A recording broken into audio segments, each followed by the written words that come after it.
Nel cuore produttivo della sua celebre distilleria Acquavite, Roberto Castagnier ha celebrato il premio Fuoriclasse 2014 assegnato a coloro che arricchiscono la società in qualsiasi campo delle attività umane. Io ho sempre guardato quelli più bravi, ho cercato di imparare i loro segreti.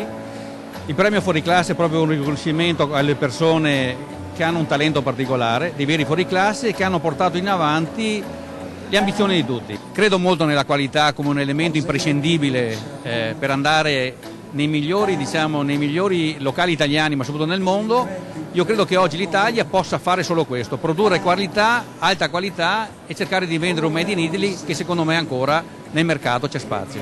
Red Canzian, il vincitore, icona intergenerazionale della musica, il suo cuore poetico e musicale e la sua attenzione ai giovani di talento, le motivazioni. Ci sono dei giovani assolutamente di fuori classe.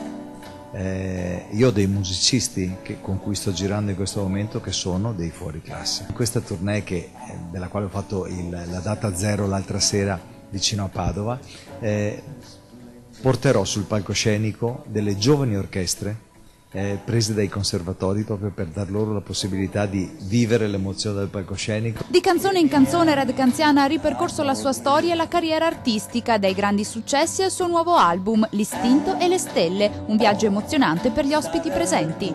Sono nato da una famiglia povera ma da due genitori che hanno difeso e protetto i miei sogni sempre, anche quando agli occhi loro di persone semplici che avevano fatto la terza elementare forse potevano sembrare non dei sogni ma delle utopie.